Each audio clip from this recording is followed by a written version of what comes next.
Hello guys, welcome to my channel. तो इस video में हम लोग क्लास 9th का नंबर सिस्टम का एनसीईआरटी सॉल्यूशन एक्सरसाइज 1.5 डिस्कस करने जा रहे हैं। इससे पहले वाले वीडियो में हमने एक्सरसाइज 1.4 को जो कि जूम करके माइक्रोस्कोप से या मैग्नीफिकेशन जूम करके करना था क्वेश्चन, उसे बहुत अच्छे तरीके से डिस्कस कर दिया था। अगर आपने वो वीडियो नहीं देखा है तो प्लीज़ मेरे चैनल के प्लेलिस्ट में जाकर देख लीजिए।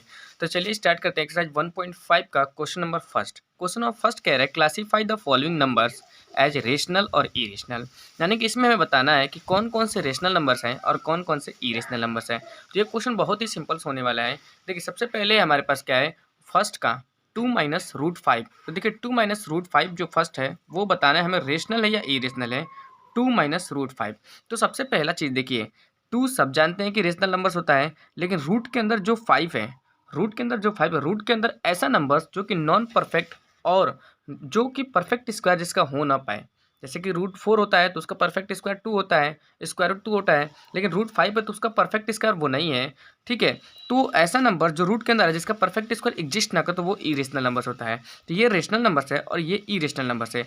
और रेशनल में से हम इरेशनल नंबर्स को माइनस करते हैं तो हमारे पास इरेशनल नंबर्स ही होता है। ठीक है, ये हमारे पास क्या है, रेशनल नंबर्स है। और ये रेशनल में यानी कि p/q क्यू है, और ये हमारे पास क्या है, इरेशनल नंबर्स है। जब रेशनल में से हम इरेशनल को माइनस करते हैं तो हमारे पास इरेशनल नंबर्स ही आता है। तो इसलिए ये हमारे पास इरेशनल नंबर्स हो गया। सेकंड देखिए, सेकंड कह रहा है 3 + रूट के अंदर 23 माइनस रूट के अंदर 23। ठीक है, तो हमारे पास सेकंड जो पार्ट है इसका, ये देखिए सेकंड जो है हमारे पास क्या है, 3 + रूट के अंदर 23 माइनस रूट के अंदर 23, ये है। तो बताना है कि ये रेशनल है या इरेशनल है। तो ये भी बहुत ही सिंपल क्वेश्चन। देखिए रूट माइनस रूट के अंदर 23 और प्लस रूट के अंदर 23 कट गया, जो कि हमारे पास बचा 3। और 3 सब जानते हैं क्या है, 3 एक हमारे पास रेशनल नंबर्स हैं। ठीक है, क्योंकि इसे हम p/q के फॉर्म में लिख सकते हैं। ठीक है, तो ये हमारे पास रेशनल नंबर्स है।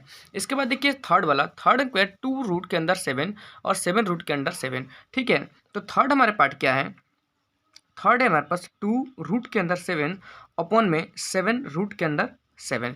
ये भी बहुत ही सिंपल क्वेश्चन है। देखिए √7 और √7 ऊपर नीचे से हमने डिवाइड कर दिया यानी कट कर दिया, बचा हमारे पास 2/7 जो कि p/q के फॉर्म में है। इसका मतलब ये भी हमारे पास क्या है, ये भी हमारे पास रेशनल नंबर्स है, ये भी रेशनल नंबर्स हैं। क्वेश्चन बहुत ही सिंपल से है। आफ्टर दैट एट अ 4 बचा, 4 पॉइंट बचा 1/√, के अंदर 2। ठीक है, जो कि 4 पॉइंट में हमारे पास 1/√, के अंदर 2। देखिए 1 हमारे पास रेशनल नंबर्स है, लेकिन 2 क्या है, रूट के अंदर 2 हमारे पास है इरेशनल नंबर्स। जब कभी भी हम किसी को रेशनल से इरेशनल को डिवीजन करते हैं तो हमारे पास इरेशनल नंबर्स ही आता है, क्योंकि रूट के अंदर जो 2 है वो इरेशनल नंबर है। इसीलिए ये हमारे पास क्या आ जाएगा, ये हमारे पास इरेशनल नंबर्स आ जाएगा। ठीक है, आई होप कि आपको बहुत ही अच्छे तरीके से समझ में आ रहा है कि कैसे हम लोग डिवीजन करते हैं रेशनल और इरेशनल नंबर्स को। ठीक है, तो ये भी हमारे पास इरेशनल नंबर्स है। एट लास्ट हमारे पास फिफ्थ पॉइंट आया 2π। फिफ्थ पॉइंट हमारे पास है 2π, और बताना है कि ये रेशनल नंबर्स है या इरेशनल नंबर्स है।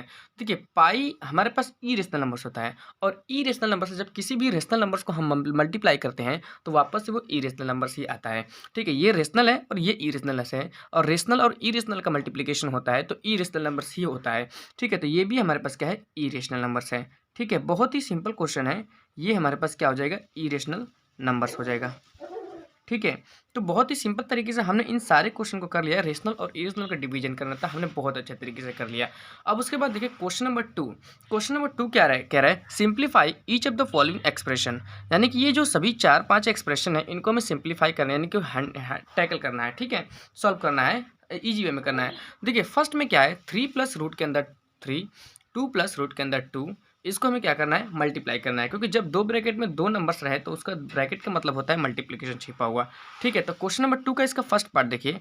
फर्स्ट में क्या है हमारे पास, 3 + रूट के अंदर 3 और 2 + रूट के अंदर 2, तो इसे हमें मल्टीप्लाई करना है। तो बहुत सिंपल है, देखिए करने का मतलब क्या है, किस तरीके से करते हैं कि जो पहला वाला नंबर है ये पूरे ब्रैकेट के साथ मल्टीप्लिकेशन होता है। तो 3 जो है 2 + रूट के अंदर 2 पूरे ब्रैकेट के साथ मल्टीप्लाई होगा, प्लस ये सेकंड वाला जो नंबर्स है वो भी पूरे ब्रैकेट के साथ मल्टीप्लिकेशन होता है, 2 + रूट के अंदर 2। ठीक है, अब देखिए जो बाहर नंबर है वो पूरे ब्रैकेट के अंदर दोनों नंबर के साथ मल्टीप्लिकेशन होगा। तो 3 का जब 2 में मल्टीप्लिकेशन करेंगे तो 3 2 जा 6। 3 का जब √2 के साथ मल्टीप्लिकेशन करेंगे तो इसके बाहर 1 छिपा हुआ है, तो 3 1 जा 3 और रूट के अंदर 2 एज इट इज लग जाएगा। ठीक है, तो ये दोनों नंबर के साथ मल्टीप्लिकेशन हो गया।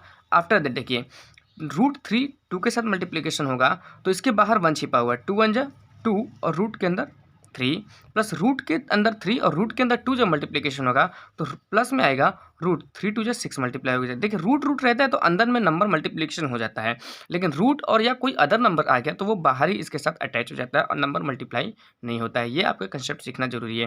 तो यही हमारे पास आंसर आ जाएगा। ठीक है, अब इसका सेकेंड पार्ट देखिए। सेकेंड पार्ट में हमारे पास क्या है, 3 प्लस रूट के अंदर 3 और 3 माइनस रूट के अंदर 3। ठीक है, तो इसका सेकेंड पार्ट हमारे पास क्या है, 3 प्लस, ये सब एनसीईआरटी का सोल्यूशन है, 3 प्लस रूट के अंदर 3 और 3 माइनस रूट के अंदर 3। ठीक है, इसको हमें सॉल्व करना है। तो इस तरीके से भी हम ऊपर वाला जैसे किया वैसे भी कर सकते हैं, लेकिन इस तरीके से एक फॉर्मूला है हमारे पास, बहुत ही इंपॉर्टेंट फॉर्मूला है। देखिए फॉर्मूला क्या है हमारे पास, कि जब हमारे पास कभी भी एक ब्रैकेट में a प्लस बी हो और एक ब्रैकेट में हमारे पास a माइनस बी हो, इस तरीके से हो, तो फॉर्मूला कहता है कि ए स्क्वायर माइनस बी स्क्वायर होता है। ये बचपन से हम लोग फॉर्मूला पढ़ते आ रहे हैं, क्लास 8 में तो इसका भरपूर मात्रा में यूज़ है। तो सेम चीज़ है, देखिए दोनों ब्रैकेट के अंदर हमारे पास नंबर सेम रहना चाहिए, बशर्ते क्या रहना चाहिए कि एक में प्लस और एक में माइनस रहना चाहिए। तो जब इसका स्क्वायर करेंगे यानी कि ए स्क्वायर इसका स्क्वायर करेंगे, 3 3 जा 9 हो जाएगा, माइनस बी स्क्वायर यानी कि रूट 3 का स्क्वायर करेंगे इस तरीके से। तो देखिए 9 माइनस रूट 3 का स्क्वायर करेंगे तो जो रूट है वो स्क्वायर को काट देगा, बचेगा हमारे पास बस 3। रूट का स्क्वायर होता है तो रूट भी हट जाता है, स्क्वायर भी बढ़ जाता है, उसके नंबर्स का अंदर का नंबर बस केवल बचता है। ठीक है, तो 9 में से 3 जाएगा, बचेगा हमारे पास 6 और 6 ही हमारे पास क्या है, आंसर है। ठीक है, बहुत अच्छे तरीके से मैं उम्मीद करता हूँ कि आपको समझ में आ रहा होगा। देखिए थर्ड पार्ट इसका क्या है, थर्ड पार्ट है रूट के अंदर 5 प्लस रूट के अंदर 2 का स्क्वायर, इसको हमें सॉल्व करना है। तो देखिए थर्ड पार्ट है हमारे पास रूट के अंदर 5 प्लस रूट के अंदर 2 का स्क्वायर, इसको सॉल्व करना है। देखिए सब लोग बचपन से एक फॉर्मूला पढ़ते आ रहे हैं कि जब हमारे पास क्या होता है a प्लस बी का होल स्क्वायर का फॉर्मूला बहुत अच्छे तरीके से सब लोग पढ़ते आ रहे हैं। देखिए क्या होता है, a square plus B square plus 2ab, ये फॉर्मूला होता है a प्लस बी का होल स्क्वायर का। और ये भी जो क्वेश्चन है सेम एज इट इज इसी फॉर्मूले पे अप्लाई होगा। देखिए क्या है, a स्क्वायर यानी कि रूट के अंदर जो 5 है उसका स्क्वायर प्लस बी स्क्वायर यानी कि रूट के अंदर जो 2 है उसका स्क्वायर प्लस 2 ए की जगह पे हमारे पास क्या है, रूट के अंदर 5 और बी की जगह पे क्या है, रूट के अंदर 2, A square plus B square plus 2ab पे हमने ब्रेक कर दिया। देखिए रूट स्क्वायर हट जाएगा क्योंकि एक दूसरे से कैंसिल आउट इफेक्ट होता है, 5 बचेगा। यहाँ भी रूट और स्क्वायर हट जाएगा, कैंसिल आउट इफेक्ट होता है, बस 2 बचेगा। प्लस 2ab यानी कि 2 रूट 5 में 2 का मल्टीप्लाई करेंगे तो रूट के अंदर 5 2 जा 10 आ जाएगा। 5 2 कितना होता है जी, 5 2 7 प्लस 2 रूट के अंदर 10, और यही हमारे पास आंसर है। ठीक है, आई होप कि आपको बहुत अच्छे तरीके से समझ में आ रहा होगा। अब देखिए क्वेश्चन नंबर इसका फोर्थ पार्ट देखिए क्या है। फोर्थ पार्ट में रूट के अंदर 5 माइनस रूट के अंदर 2 ब्रैकेट में रूट के अंदर 5 प्लस रूट के अंदर 2। तो फोर्थ पार्ट इसका है क्या, फोर्थ पार्ट है रूट के अंदर 5 माइनस रूट के अंदर 2 और रूट के अंदर 5 प्लस रूट के अंदर 2, ये है हमारे पास। तो देखिए सेम एज इट इज़, फिर हमने देखा एक फॉर्मूला अप्लाई होगा कि दोनों में सब चीज़ सेम है, बस एक में माइनस है एक में प्लस है। तो जब भी इस तरीके से हमारे पास रहता है एक ब्रैकेट में a प्लस बी और एक ब्रैकेट में a माइनस बी, तो फॉर्मूला होता है हमारे पास क्या, ए स्क्वायर माइनस बी स्क्वायर। ऊपर वाला जैसे फॉर्मूला पड़ता वही सेम फॉर्मूला है, वही चीज़ है। ठीक है, ए स्क्वायर माइनस बी स्क्वायर का है। ठीक है, तो देखिए क्या है, जब इसका स्क्वायर करेंगे रूट के अंदर 5 का, तो ए स्क्वायर करेंगे यानी कि रूट का 5 का स्क्वायर माइनस बी स्क्वायर यानी कि रूट के अंदर 2 का स्क्वायर। तो क्या आएगा हमारे पास, रूट के अंदर 5 का स्क्वायर करेंगे तो 5 आएगा, रूट के अंदर 2 का स्क्वायर करेंगे तो हमारे पास 2 आएगा। 5 में से 2 जाएगा, क्या बचेगा जी 3, और 3 हमारे पास ही आंसर है। आई होप कि क्वेश्चन नंबर 2 और क्वेश्चन नंबर फर्स्ट आपको बहुत अच्छे तरीके से समझ में आएगा। अब चलिए देखते हैं क्वेश्चन नंबर 3। क्वेश्चन नंबर 3 क्या कह रहा है कि देखिए बहुत अच्छे तरीके से क्वेश्चन को समझिएगा। क्वेश्चन नंबर 3 कह रहा है रिकॉल, यानी कि ध्यान दीजिए, pi is defined as the ratio of the circumference, जिसे हम सी कहेंगे, of a circle to diameters, जिसे हम डी कहेंगे। यानी कि हमें दे दिया है पाई बराबर रेशियो दे दिया है सी बाई डी, और दिस सीम्स टू कॉन्ट्राडिक्ट, और ये विरोधाभास नजर आ रहा है कि पाई एक इरेशनल नंबर्स है। यानी कि जब पाई, ये विरोधाभास बता रहे हैं कि जब पाई अगर इरेशनल नंबर्स है तो पाई तो होता है नॉन टर्मिनेटिंग नॉन रिकरिंग, लेकिन हम उसको रेशियो फॉर्म में किस तरीके से लिख सकते हैं।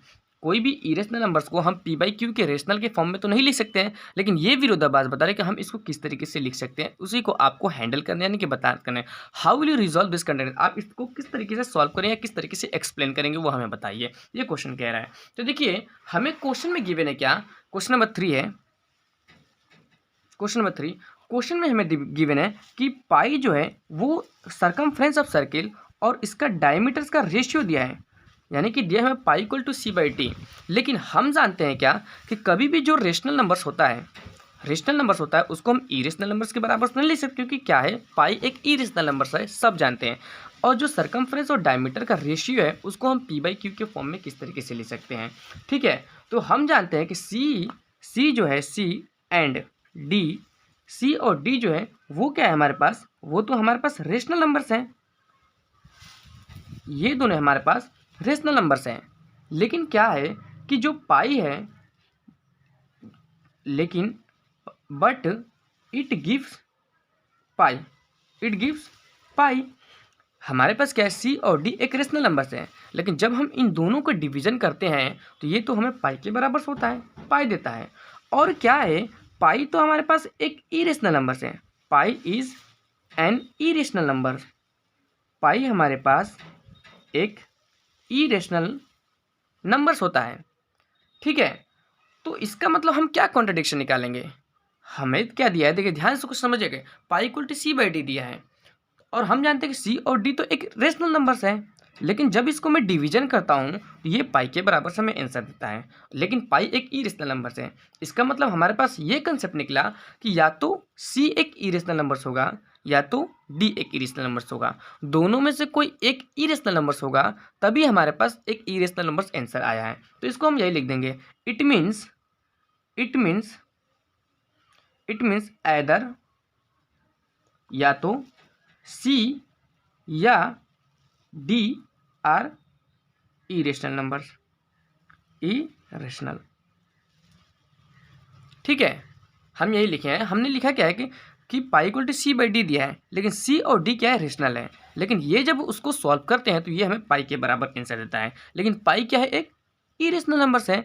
इसका मतलब हमने कॉन्ट्रडिक्शन निकालना, हमने इसको रिजॉल्व किया कि इसका मतलब ये होगा कि या तो सी एक इरेशनल नंबर्स होगा या डी एक इरेशनल नंबर्स होगा, तभी इन दोनों को सॉल्व करने पे हमारे पास पाई या एक इरेशनल नंबर्स आया है। ठीक है, आई होप कि आपको क्वेश्चन नंबर 1 to 3 एक्सरसाइज 1.5 का बहुत अच्छे तरीके से समझ में आया होगा। मिलते हैं आपसे नेक्स्ट वीडियो, तब तक thank you so much for love and support. और अगर आपको मेरा वीडियो पसंद आ रहा है, मेरा एक्सप्लेनेशन और मेरा दिया हुआ कंसेप्ट आपको समझ में आ रहा है, तो प्लीज़ मेरे चैनल को सब्सक्राइब करिए और ज़्यादा से ज़्यादा लोगों तक शेयर करिए, ताकि और भी बच्चों का ये वीडियो हेल्पफुल हो। ठीक है, तो मिलते हैं आपसे नेक्स्ट वीडियो में।